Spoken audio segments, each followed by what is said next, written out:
Los grupos de presión son aquellos de interés organizados que no desean de forma directa el control del poder político, sino solo influir o presionar a los centros de tomas de decisiones, ya sea en el ámbito legislativo o del ejecutivo, y de las diferentes organizaciones y administraciones públicas locales.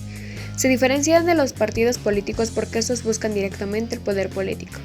En México, las asociaciones que actúan como grupos de presión están integradas, entre otros, por obreros, empresarios, comerciantes, miembros de las iglesias, banqueros, profesionistas, intelectuales y académicos.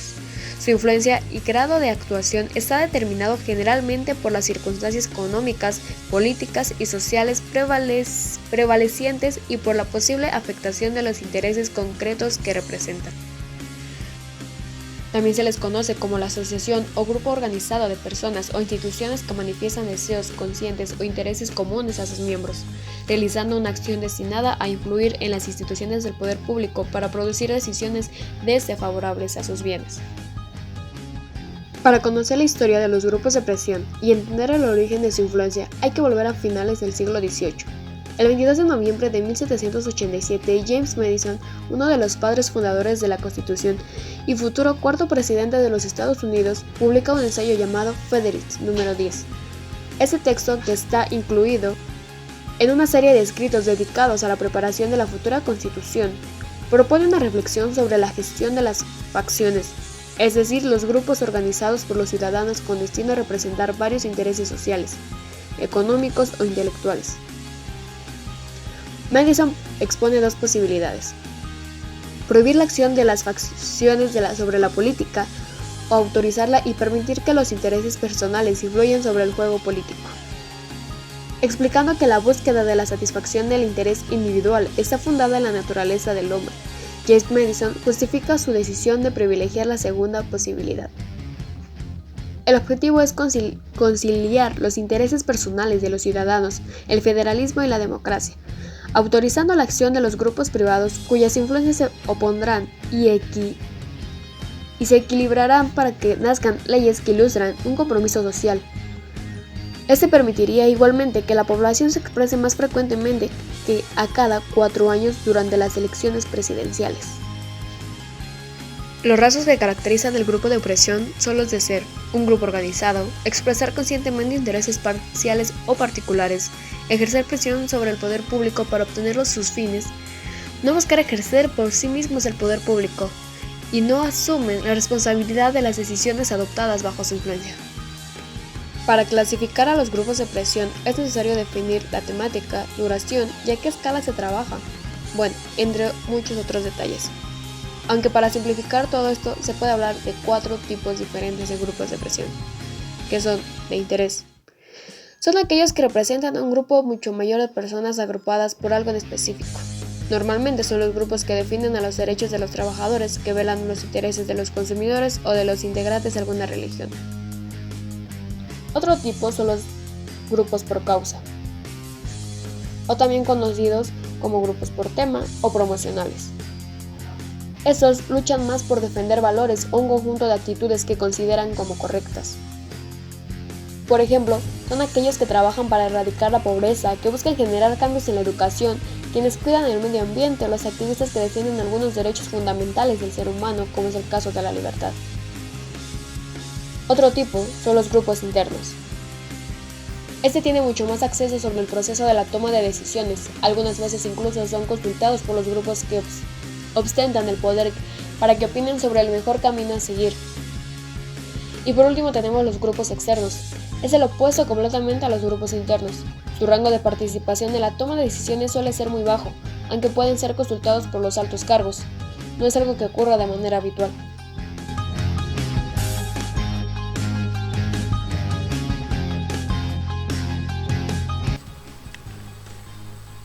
En Latinoamérica, el término travesti designa una identidad individual y política que reivindica el derecho a autodefinirse más allá del binario de género, hombre y mujer. Etimológicamente, la palabra travesti viene de la palabra latina trans, que quiere decir cruzar o sobrepasar, y vestire o vestire, que quiere decir vestir. A principios del siglo XX, el término fue apropiado por discursos científicos que particularmente desde la psiquiatría nombraban la discordancia entre el sexo asignado al nacer y la identidad y la expresión de género como trastorno de la identidad y o la conducta sexual. Teóricas, militantes y artistas travestis de toda la región han denunciado ¿Qué es ser transvesti?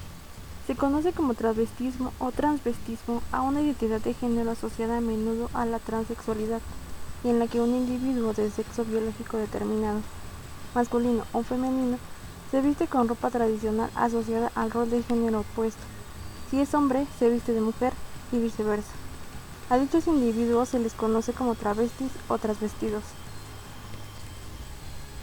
El travestismo no tiene que ver con disfraces, sino con la necesidad de encarnar un rol de género contrario al asignado por la sociedad, por lo cual se acompaña la vestimenta con ademanes, conductas y gestos que esfuerzan el cambio.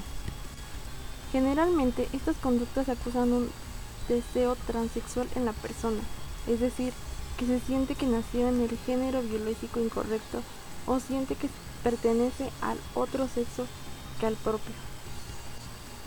Sin en cambio, no debe confundirse el travestismo con la transexualidad, donde en el primer caso no hay confusión voluntaria de los roles de género, en el segundo hay un deseo genuino de alterar el cuerpo o cambiar de sexo, cosa que no necesariamente se da en los travestis. El travestismo no siempre implica o puede implicar un deseo de pertenencia al sexo opuesto, sino que simplemente puede ser un modo de diversión o erotismo. Estas personas no desean cambiar su sexo biológico, tan solo representan el sexo opuesto por satisfacción propia. Los travestis son personas que adoptan características físicas y psicológicas propias del sexo opuesto, es decir, en ocasiones adoptan la vestimenta y actitudes convencionales designadas y utilizadas por el sexo opuesto. Cabe mencionar que en su mayoría no se han sometido a cirugías quirúrgicas para el cambio de sexo biológico. Estas personas se sienten satisfechas desempeñando exclusivamente el género asignado a su sexo y les gusta representar ambos géneros.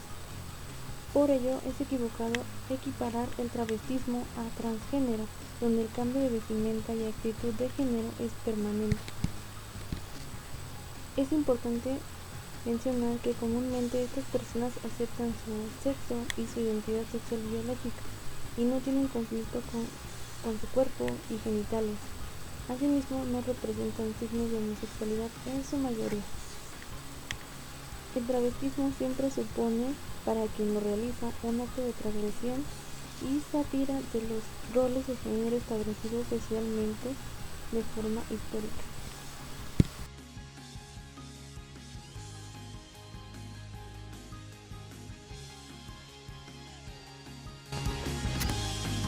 Como bien sabemos, la función social es el cuerpo social como un organismo vivo, donde cada individuo es una pieza que se engrana y se interrelaciona con los demás, y donde cada cual cumple un papel dentro de la totalidad del sistema, es decir, la sociedad. Entonces, los transexuales se identifican con el sexo opuesto a su sexo biológico. Eso pasa cuando se anhela un cuerpo acorde con su personalidad para ser aceptado como una persona del sexo que se siente pertenecer. Además, sienten un deseo permanente de vestir y vivir, y quieren ser tratados como miembros del otro sexo,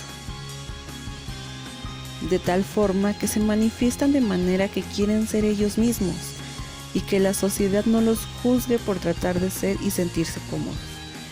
Ya se ha cambiado un poco las ideologías de las demás personas, tratando de dar a entender que como hayan cambiado de género pueden dejar de hacer muchos oficios. Lamentablemente, la sociedad espera que se cumplan determinadas reglas en cuanto a cómo deben comportarse, vestirse, actuar y verse, como hombres y mujeres. Pero bien, muchos transexuales comienzan a sentir desde pequeños este cambio. Hay quienes lo hacen durante la pubertad e incluso en la adultez.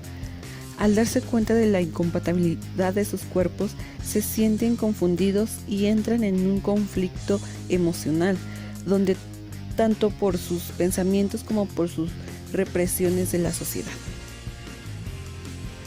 Sin embargo, en esta época ha comenzado a manifestarse la lucha por los derechos de las personas trans alrededor del mundo.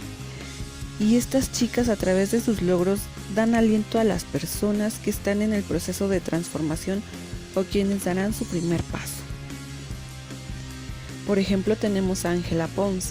Esta mujer transexual ganó la corona y título de Miss España 2018, lo que representa un cambio drástico a los estrictos requisitos que se mantuvieron durante décadas establecidos por diversos certámenes de belleza. Sin duda alguna no hubo quien la parara para lograr sus objetivos. También está Laverne Cox, que es actriz y es una de las figuras más influyentes en la lucha por los derechos de la comunidad LGBT. Se ha presentado en diversas manifestaciones y actos a favor de los derechos humanos del grupo al que ella pertenece. Además, ha logrado una exitosa carrera luego de participar en Orange is the New Black, y también logró convertirse en la primera transexual de la historia en ser portada de la revista Time, en la edición de las 100 personas más influyentes. Estas dos transexuales son un ejemplo y como ellas hay más que han logrado sus metas y sus objetivos. De igual forma, lo hacen para todas aquellas que piensan que no se puede lograr nada gracias a la sociedad, que les han hecho pensar que por su estilo de vida no se puede ser nadie ni lograr nada. Finalmente, los seguidores son al menos 520,000 personas en tan solo en una página, recordando que en cada página hay diferentes representantes que logran atraer a más personas para apoyar a esta comunidad. También los informan a cada uno de ellos y hacen que estén más al día con el tema, pero no solo en redes sociales, sino también se puede considerar como representantes a cada una de ellas que han logrado salir adelante y poner en alto a todos los transexuales como las antes ya mencionadas.